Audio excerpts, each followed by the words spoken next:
Welcome. Yes, the weather is fine for now. For now. For now, yeah. We do have some changes on the way. Hey, everybody. It's 11 a.m. and it's me, Mike. Me, Allison. That's right. And you, the viewer. So we're our friends. I know. Forecasting with friends. We're you know how you ever see those people with spinning the plates, you know? Where, yes. Yeah, you know, where you have a lot of spinning plates or like a lot of pot, you could, you know, yes. you have a lot of pots on yes. that are boiling or whatever. And so in the oven. That's what we have going on right now because we have some video that we wanted to share with you involving a kitty. We're trying to get that right now. It's important. And we also have this giant rock that's going to be passing close to Earth. We're efforting to find you some, you know, get some video loaded in on that. And then we also are going to be talking in a little bit about the tropics. I know, there's heating a up. lot going on. You know, the end of the first month, and just one named storm. Just one named storm, but gosh, just taking a look ahead at like maybe the next 2 weeks, we might end up with storm number 2. We might even end up with storm number 3. So yeah, it's going to get pretty interesting here for the next little while. So where shall we begin, Allison? Well, I guess I don't know what's in the system yet. Well, let's talk about the asteroid, huh? Yeah, and then hopefully we can get that web page one. Right. So this is, okay, so NASA tracks these near-Earth objects, asteroids, space rocks. This is, by the way, this is like an animation. This isn't like, we don't have like a guy standing out there with a camera. You know what I mean? And he's made a flip. So that's awful. Well, because it wasn't really clear. Like, well, gosh, if we're this close to it, why don't we just? Yeah, exactly. But so there is an asteroid that was just discovered. So today's the 27th. NASA only discovered it on the 16th. That's crazy. 9 days ago. It is between 120 and 260 meters in diameter. So it's absolutely gigantic. And it is going to be passing about 200,000 miles from Earth, which sounds far. But in the grand scheme of things, that's pretty close. Grand scheme of things, it is pretty close. So I was poking around on this NASA website. It's a Jet Propulsion Laboratory NASA website. And they actually, it's so cool. Like you can go down this rabbit hole. Like you can animate back and forth. Oh yeah, here we go. Here's the website. Yeah, so this is like a little bit, it gets more interesting here in a minute. We were supposed to edit this part out at the beginning. But you can, there's like an animation where you could actually show, you can go back and forth like on a slider, like where the asteroid is going to be passing. So this is like a wide view if you're looking down on the Earth. And the moon is the circle. That's the, you know, the moon's orbit is the circle. And I'm kind of going back and forth. The little red dot that goes by is the path right there.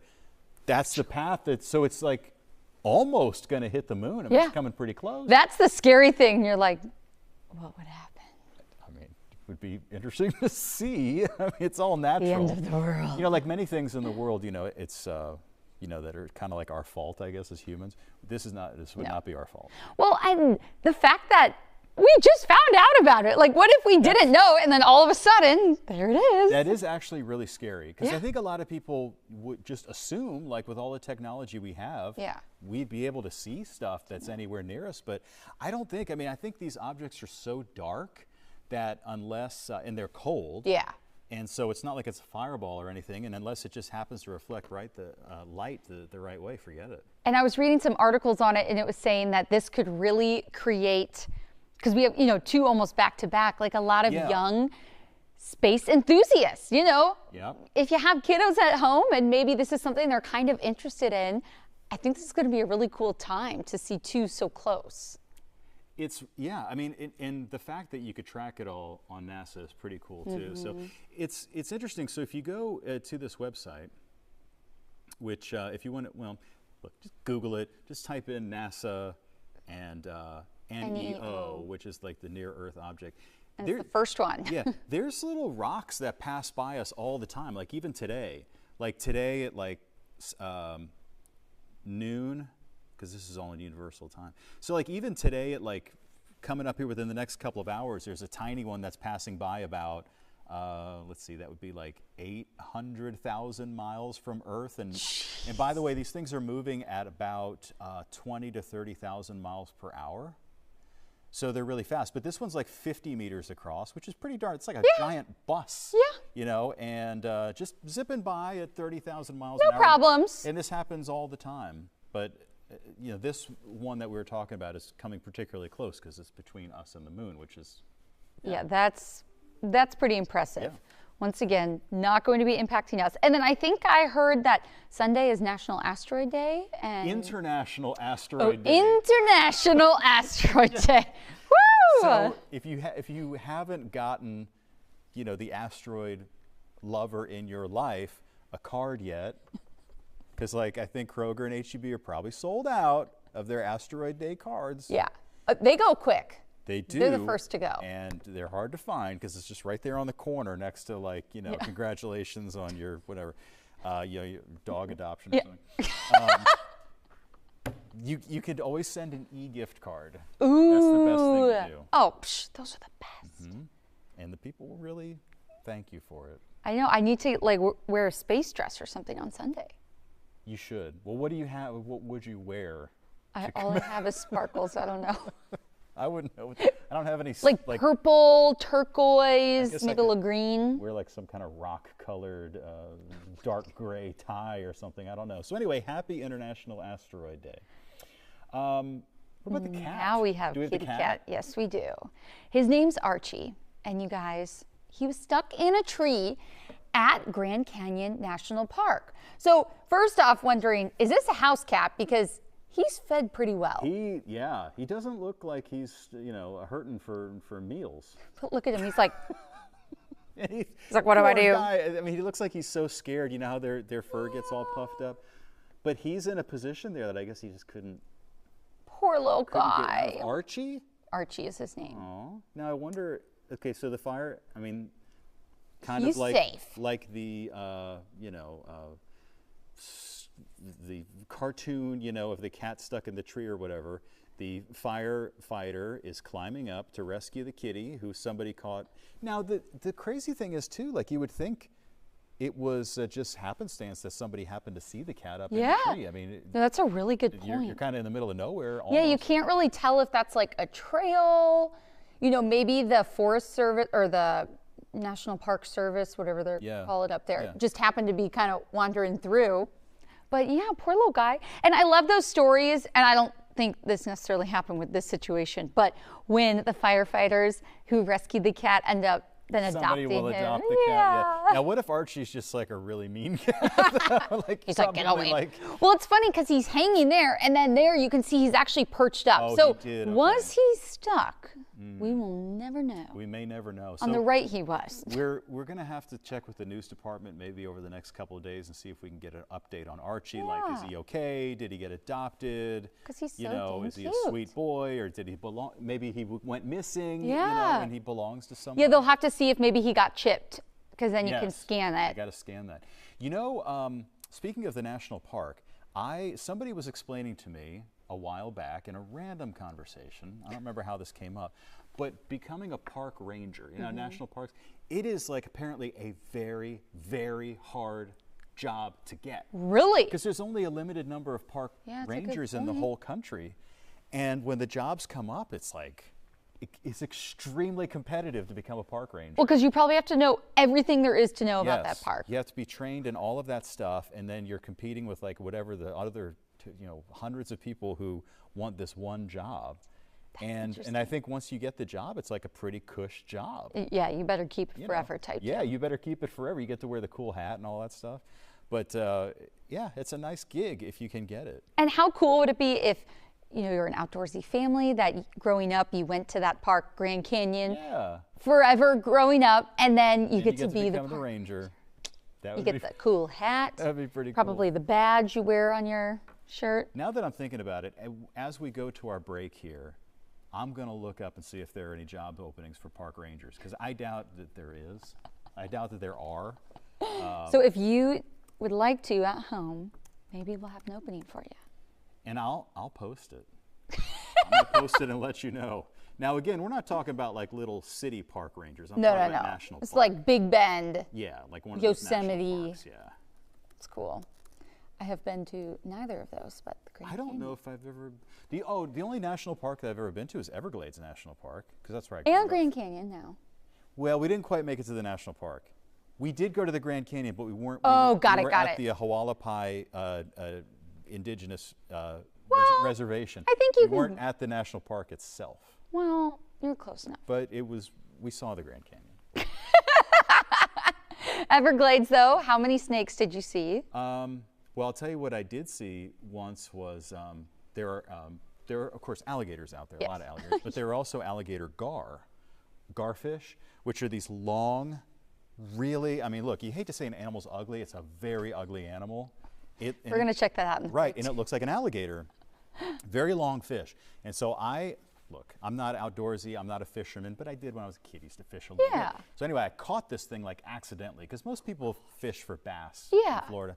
So, but I like accidentally caught this thing, and so I'm reeling it out of the water, and it's maybe like that big, and I'm scared to death. I'm like, oh my God, what do I do? Like, I don't want to touch this thing. And so luckily it flapped around, and it flapped itself off the hook and went back into the water, and I was like, oh, phew.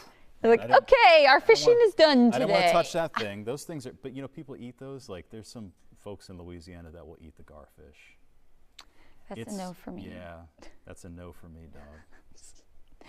Okay, well, we are going to be talking all things tropics and see if there is an opening coming up after the Yeah, National Park Service. Stick with us. Fox 26 is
the Fox 26 YouTube page. Like and subscribe today.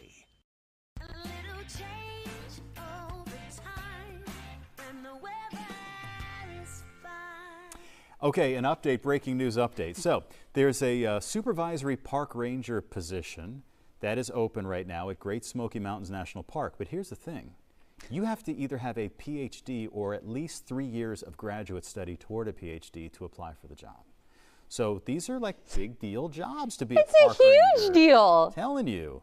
So anyway. Price tag looks pretty good, though, if you do qualify. Yeah. And it's a nice job. Yeah. Get to be And that's outdoorsy. a beautiful part of the country. Yeah. People So anyway, visit. let us know if maybe that's what you're into. Okay, Tropics. we have the weather clickers here because we actually have a lot to talk about. Yeah, we with do. some developments in the tropics. Fortunately, nothing that's like a sort of imminent threat for our area. Agreed. So we want to start on links 1 there with the formation zones. So every single month we see different kind of hotspot areas of where in the past tropical development has occurred. So just below where it says Friends on our little banner there, you can see little yellow area, another one in the Caribbean Sea, then the Gulf, and that does include us. Again, not saying that that's something we're going to see, but this is just from past years. Looks like 1944 to 2020, and then the eastern seaboard of the U.S. So that's named storms. Now we're going to go to hurricanes, and you can kind of see that the area is a bit smaller. So the reason that we don't see maybe a lot of tropical development in the Atlantic this time of year is because there's a ton of Saharan dust. And we are seeing that now, and we'll get to that in just a minute. So, Mike, this spot we've been watching for the past few days. Yeah, and this is one of the zones. They had a little yellow spot, that we were just looking at where we see development this time of the year. July, it's funny. July is roughly, give or take, as equally as active as June. Like, we don't have a ton of storms in July. Part of what happens is, like in June, you have more cold fronts that storms can form along, and then July you usually get into a little lull in the activity, but that's not happening right now. So we have this wave that's been ruining some vacations there in Jamaica. And this is the zone where it could develop. Right now, let's see, the Hurricane Center, I think, has a 30% chance of it developing here over the next 7 days. So that's pretty low. It's not real high, comparatively yeah, speaking. definitely. And also, we have this like kind of heat dome a little bit on top of parts of the U.S. that's giving us our hot weather and hazy weather and stuff. And so that may deflect this thing to the south. And then this is one that has the better chance of developing.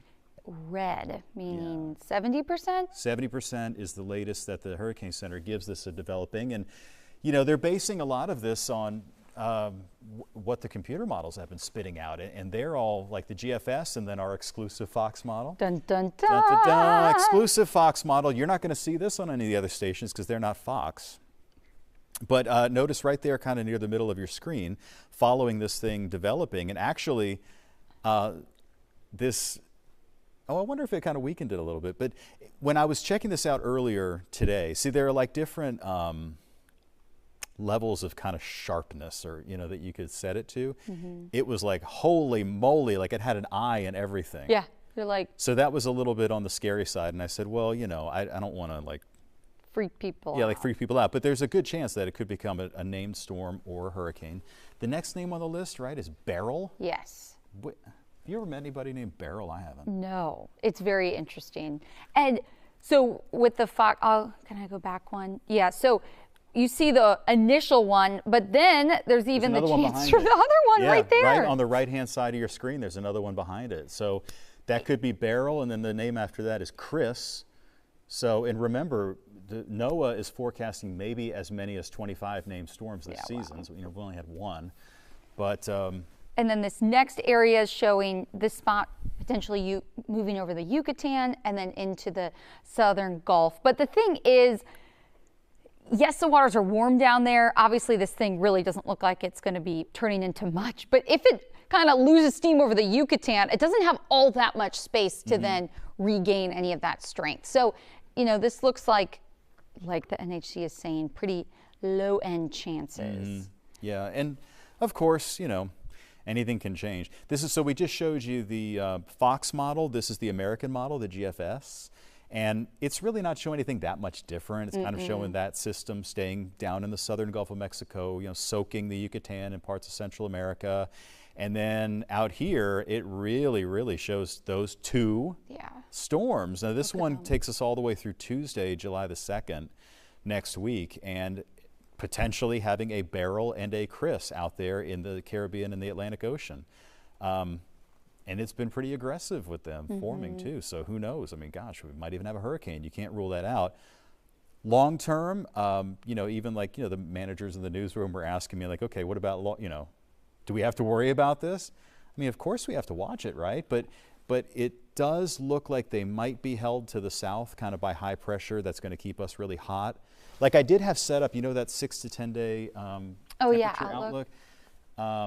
That one is just showing like heat all across the southeast and Texas, and it kind of looks like, okay, maybe if that stays in place, then it'll steer it farther to the south. But the thing is, it's going to, once you get these things forming, that's when the anxiety kicks in, because now then you're going to have a cone of uncertainty. Yep. And the cone, day 5 of the cone is probably going to be in the Gulf, and then it's going to start getting a lot more attention, and you're going to have the media attention really start to ramp up, which of course we have to do to keep everybody prepared.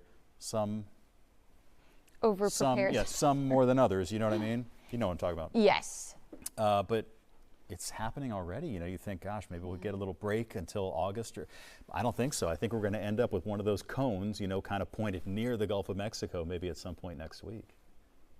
And we don't want that. No. We don't want that. Our only saving grace would be the Saharan dust, but it looks like a lot of it is still close to coastal Africa. So we see this, and it is just a steady stream. I like to think of it as a faucet, where it just does not stop coming off the coast of Africa. These giant plumes of that dust cross the Atlantic into the Caribbean, and then even into the Gulf of Mexico, potentially over Texas, starting the middle of next week. But the thing with this dust is it turns off like a faucet just as easy as it turns on.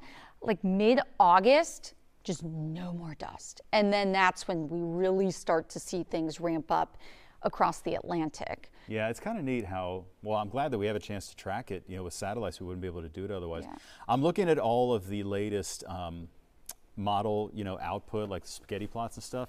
And on the system that we showed you that's in the Atlantic now, that might be going into the Caribbean Sea. And the computer model guidance is showing, a lot of the models here are actually showing it becoming a hurricane, like Cat 1, Cat 2, even Cat 3.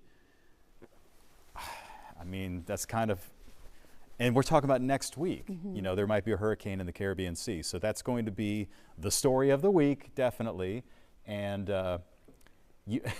we have some, this is, you get to see behind the scenes, because this is our, Where you're from. this is with friends, right? Yeah, come on. So you and I next week, there's some days off and stuff and the holiday, and so we're going to have to, whenever the person that's here is going to be working their tail off. Yes. And, it's the holiday, and that means a lot of folks are going to be, like Mike said, maybe down in the Caribbean, visiting some family in Florida, visiting us down here.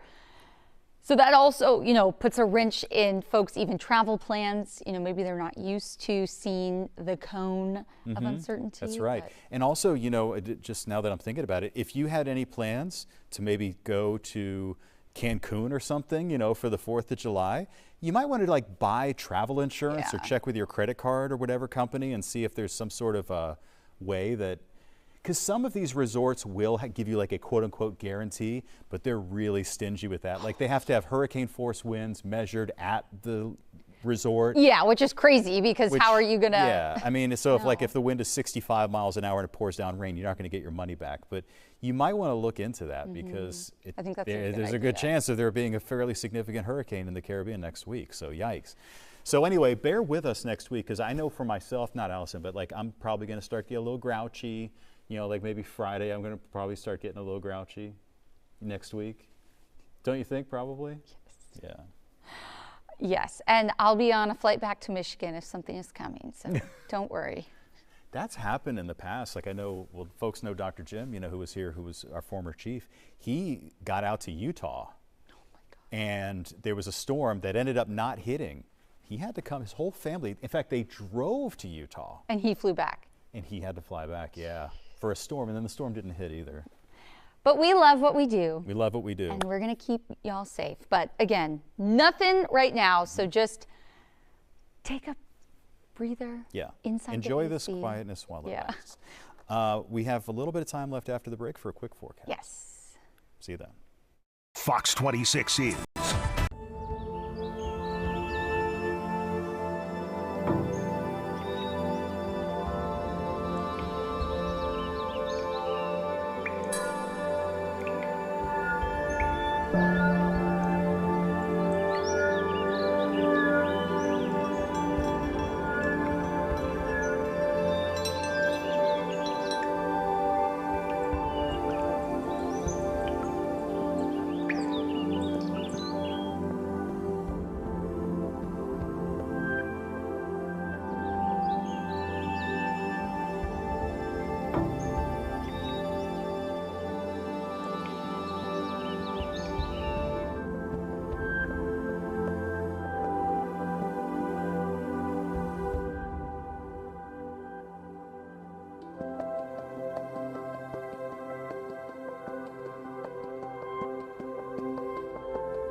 Fox 26 YouTube page. Like and subscribe today.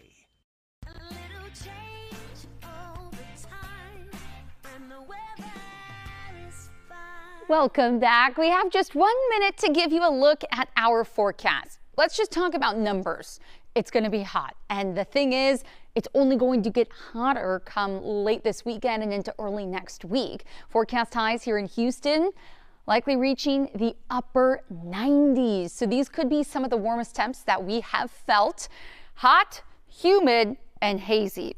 And the thing is, rain chances are going to be low. You know, when we see the rain chances, it helps cool the atmosphere down just a bit, but that's not necessarily going to be the case looking longer term. So next Wednesday is July 3rd, and then the 4th will be after that. So as we get closer, we'll have a better idea at your fireworks forecast. You know, is it going to rain? Can you watch them? Can you have a party outside with your family and friends? That will be in the extended forecast. But for now, stay hydrated, stay inside the AC if you can. Temperatures are only going up from here. We'll see you guys at noon.